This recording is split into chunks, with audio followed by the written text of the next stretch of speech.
human soldier tried eating a live grenade just to prove a point. The recording cut off with a pop of static and silence. In the dim glow of the command deck, High Marshal Threx of the Ulan Dominion blinked his 4 eyes slowly, as if the darkness had misled him. Around him, his lieutenants stood frozen in horror. The briefing had been intended as a routine observation of the Terran military survival examination, an annual tradition among human recruits where the weakest were weeded out before they even touched a real battlefield. Instead, they'd watched a man named Corporal Dean Halverson roast a venomous cliff lizard over a fire built from ammunition boxes, then casually drink jet fuel after losing a bet about whether he could feel his soul trying to escape. He had laughed. He had lived. He had passed. "This is not a test," one of the Ulanades whispered. "It's ritualized madness." "Worse," Threx muttered. "It's training." The Ulan Dominion had conquered 38 planets across 2 sectors, subjugated 4 primitive species, and absorbed dozens more through unification efforts. They understood war, survival, and sacrifice, but they did not understand humans. No simulation, no psychological profile, no strategic model could account for how often humans succeeded by simply doing the one thing every other species refused to do: ignore danger entirely. Across the galaxy, the Dominion had used the same test on rebellious species. Drop them on the moon of Jarket, a place with acidic rain, razor-fronded trees, nocturnal predators, and oxygen levels that plummeted after sundown. Survive for 72 hours without outside support. Less than 10% ever made it. The test wasn't about passing, it was about submission. Fear of failure brought compliance. Fear of death brought order. Humanity, however, had turned the test into a competition. The first human squad had asked if they were allowed to bring marshmallows. The second had tried to tame the razor-fronded trees to use as makeshift weapons. The third didn't just survive. They held a barbecue on the second night and set up a rudimentary tavern using fermented fruit and stolen predator glands as seasoning. When the Dominion came to retrieve them, they offered a guest menu and charged for drinks. Worse, they documented everything. Their soldiers had a social platform where clips of Jarket Challenge went viral. One recruit became a minor celebrity after grappling a flail-maw beast with his bare hands and using its teeth to clean his boots. Dominion scientists analyzing the footage noted the lack of hesitation. No visible fear response. No clear survival instinct, at least not one recognized by any galactic standard. When confronted, the humans claimed they were just having a laugh. The real concern came when these same soldiers were deployed to the front lines of the Yentari conflict. The Yentari were 6-limbed apex predators that moved like smoke and struck like thunder, feared across 3 quadrants.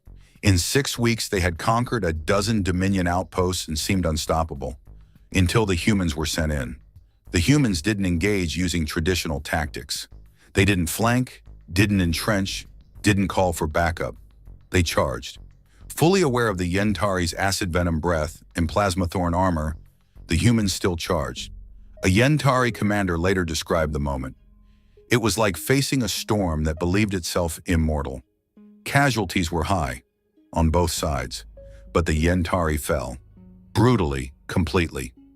One squad detonated their transport ship mid-crash to create a shockwave that knocked out a hive fortress. Another used frozen corpses as sleds to launch down an icy slope and ambush the enemy at the base. When asked later why they did that instead of waiting for reinforcements, the sergeant shrugged and said, "Boredom." Now back in Dominion space, the Grand Council convened with great urgency. The topic: containment. Not of a weapon, not of a fleet, but of an idea. A species that did not perceive danger the way others did could not be manipulated the same way. They could not be stalled, intimidated, or reasoned with through fear. They did not calibrate their behavior based on odds of survival. They redefined survival itself. To them, the pain was data. Risk was sport. Death was negotiable. Field Marshal Vulcan of the Airelks delegation, a species known for its precision and stoicism, leaned forward. "We cannot control them." "We don't need control," Threx said, watching another clip where a recruit turned an explosive collar into a necklace for good luck. "We need containment." So a new test was proposed, one that could not be laughed through or outpaced by sheer recklessness. The humans would be sent to Narlassus Prime, an uninhabited quarantine planet previously used only to store failed Dominion experiments. Climate collapse zones, magnetic storm fields, mind-altering fungal spores, volatile tectonics. The planet itself had been deemed too unpredictable to destroy. The detonation triggers always malfunctioned. Nothing ever lasted more than a week there. Humans were given 5 days. They called it a holiday challenge. Within 10 hours, the Dominion orbital monitors picked up a signal. Day 1. We found a cave, named it Fort Dumb Luck. Made a flag. By day 2, they'd apparently tamed a pack of blind razor hounds and were using them as mounts. By day 3, they sent a recorded message to the Dominion fleet above. Planet's a bit rough around the edges, but we're thinking of colonizing. Also, Jenkins accidentally invented a new cheese. Tastes like lightning. Want some? Day 4, a magnetic pulse knocked out their comms.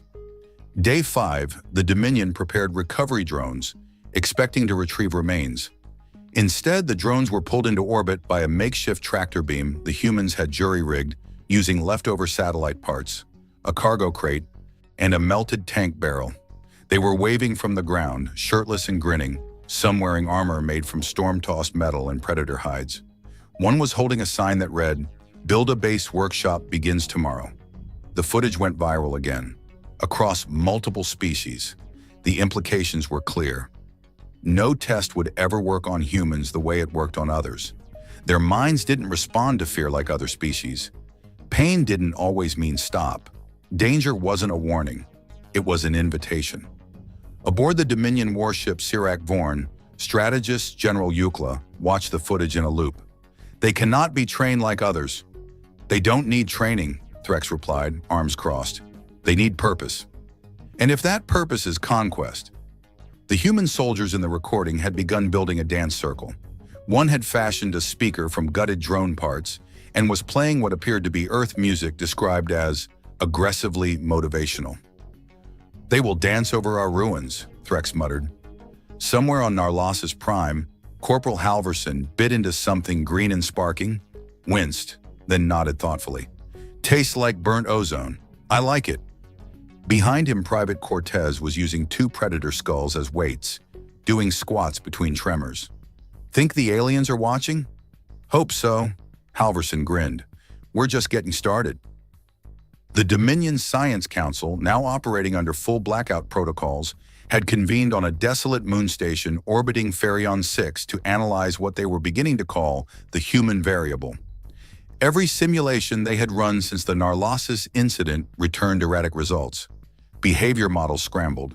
Predictive matrices collapsed. One AI even initiated self-erasure after being exposed to an hour of unfiltered human survival footage, citing existential contradiction. On Narlassus Prime, the humans had moved beyond merely surviving. Their base, now unofficially dubbed Camp Chucklenuts by a corporal with a marker and too much free time, had expanded. What had started as a flag and some stolen satellite parts had become a fortified camp complete with trap corridors, weaponized geysers, and an energy shield powered by fungal reactive batteries. A sergeant had figured out the fungal reactions by accidentally sneezing into a cave, which caused a chain reaction that powered half the mountain range. Every day brought a new development. One squad domesticated a flock of spike-beaked cave flyers by feeding them protein bars and aggressively complementing their screeches. Another discovered the tectonic shifts could be predicted by counting the number of chirps from a species of rodent that only emerged when storms were precisely 72 minutes away. Sergeant Ward mapped a calendar based on that alone. His men began scheduling mealtimes accordingly. The rodents, once they realized they were being fed during every prediction cycle, started showing up earlier. It became a feedback loop. "I think we accidentally trained the earthquakes," Ward had said without irony. Back in orbit, the Dominion's command fleet monitored the humans in silence. They had expected to recover a few corpses and shattered equipment. What they saw instead was a civilization growing like a fungus in a nuclear wasteland. Worse, there was laughter. Constant laughter. They could hear it in the audio intercepts. One soldier cracked jokes while arm wrestling a molten rock crab. Another recited bad poetry to a plasma geyser to see if it reacted better to rhythm. One trooper had started a journal series titled Survival Schmurvival, a memoir of mild inconvenience. The council didn't know what to do with that. In response, the Dominion initiated Phase Onvec, total environmental destabilization. They would unleash all remaining quarantine organisms, accelerate storm cycles, disable magnetic buffers, and flood the hemisphere with a disorienting neurostatic pulse meant to scramble memory and motor function in all known sapient species. It was an illegal maneuver under galactic law, but no one dared object. Not when the footage of a human-eating predator, eggs over an open flame, had already circulated through 4 quadrants with the caption, "Breakfast of Maniacs." The pulse hit within 3 hours. It scrambled every drone feed. Atmospheric pressure quadrupled. The skies burst into electric fire, and the spore clouds went berserk, shifting color and density like a living storm. The Dominion braced for silence. Instead, they got a signal. "Sorry for the static. Jenkins got struck by lightning mid-jump. He's fine." The feed cleared to reveal Jenkins, hair smoking, waving from atop a stone arch surrounded by swirling clouds. Behind him, the other soldiers had donned makeshift gear woven from fungal membranes and scavenged drone plating. They moved like it was routine. One soldier shouted from off-screen, "Is the soup still warm, or—" "It's still good," someone else yelled. "Storm cooked it to medium." Jenkins grinned at the camera. "We're calling this part the spicy week. 5 out of 5 would survive again." The feed ended with a dance, an actual, synchronized dance. Field Marshal Eucla broke a chair against the wall. "They're not following rules. They're not adhering to stress response theory. They're playing." High Marshal Threx stared at the data screen. "They're making the chaos theirs." Elsewhere aboard the Sirac Vorn, a Dominion intelligence officer reviewed the intercepted logs. One segment stood out. A low-quality audio file labeled Campfire Thoughts. It was Halverson's voice. "You know, at first I thought this place was trying to kill us. Then I realized it is trying, which makes it kind of like boot camp, or my Uncle Gary." He laughed to himself. "But the real kicker, it keeps escalating.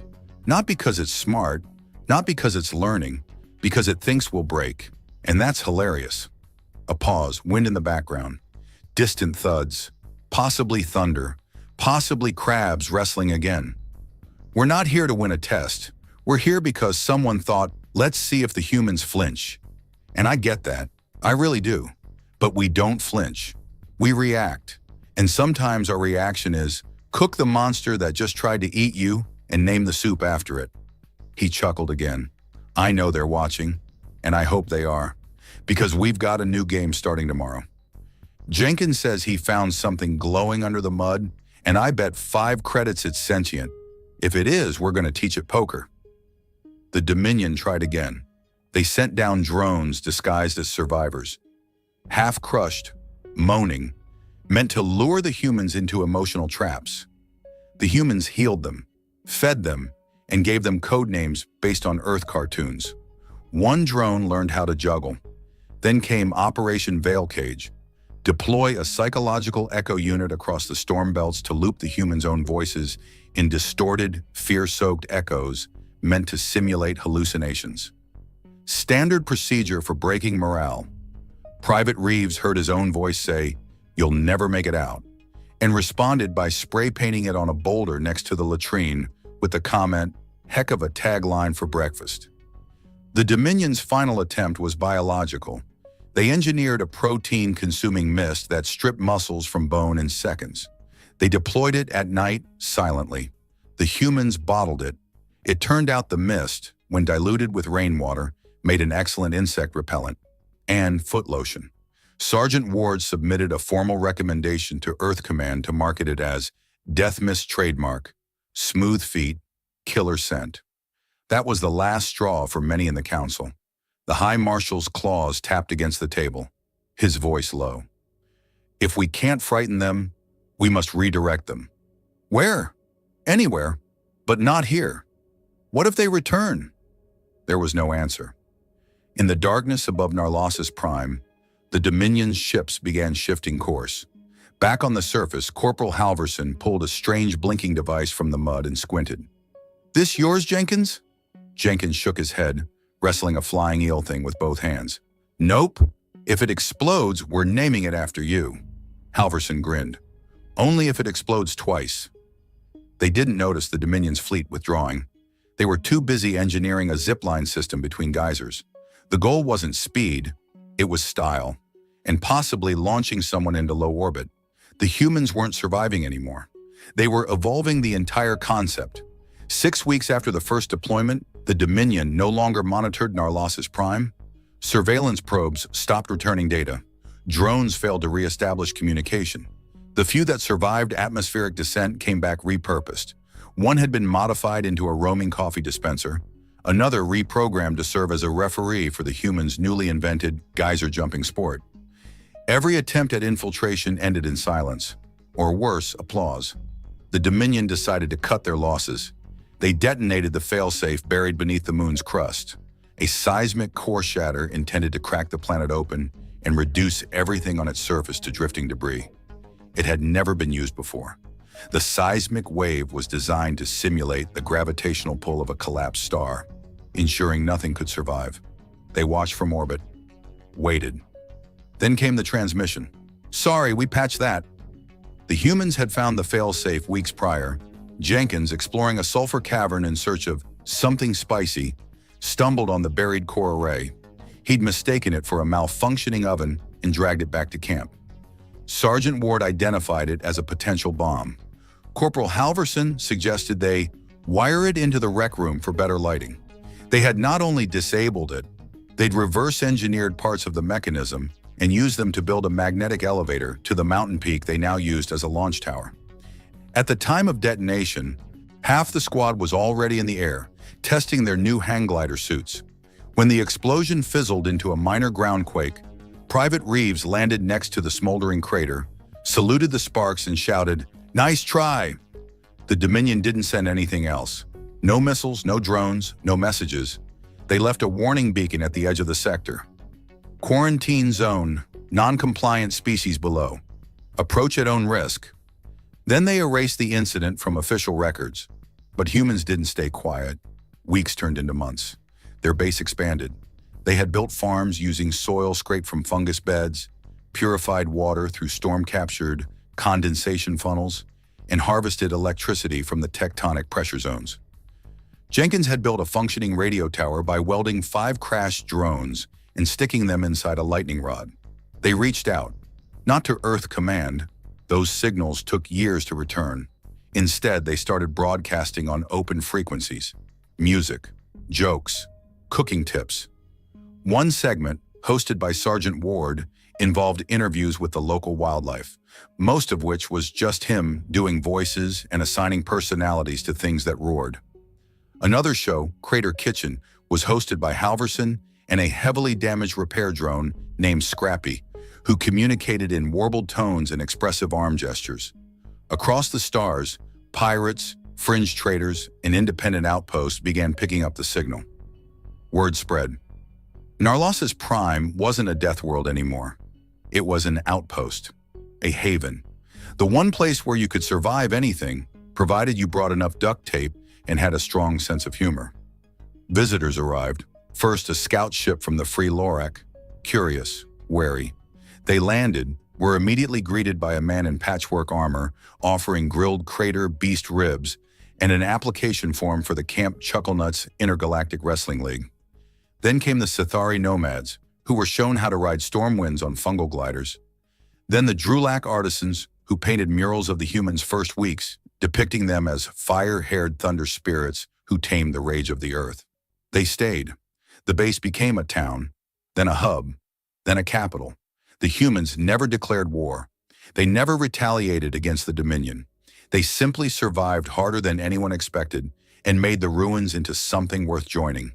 They took the worst the galaxy could throw at them, grinned through the bruises and said, "Okay, now what?" And eventually, the Dominion came back, not in warships, in shuttles. A delegation of mid-tier strategists, accompanied by envoys and biologists. They requested a meeting. They brought tribute, rare minerals, apology fruit, and 3 crates of thermal socks. They asked very carefully how the humans had survived the neurostatic pulses, The biological haze? The gravitational anomaly? Halverson listened, chewing on a piece of flash-grilled storm lizard, and then shrugged. You sent tests. We don't really see things as pass or fail. More like, find out what breaks first. Sometimes it's the mountain. Sometimes it's the rules. One Dominion envoy stared at the fungal-powered windmill that spun calmly in the background. You broke the planet. No, Ward said. We just asked it nicely to work with us. The Dominion didn't issue a formal alliance. That would take years of politics. But they did leave behind a data-sharing agreement, 5 junior officers for cross-cultural resilience training, and a standing request for Halverson's crater soup recipe. That was how Earth finally heard what had happened. Not through distress signals or heroes' epilogues, through Dominion channels. A decrypted bulletin flagged for its excessive use of Terran slang and peculiar grammar. Headline, Humans found alive, thriving, possibly hosting game night. When Earth Command decoded the message, they sent a scout. 1. Just to confirm. He never returned. Instead, he broadcasted his resignation from a hammock made of molten glider wings, sipping from a fungus cup, surrounded by cheering soldiers and a suspiciously intelligent rock that had been named Carl. I live here now, he said, and Carl says I'm not allowed to leave. The file went viral. Again. Back on Earth, the incident was quietly reclassified.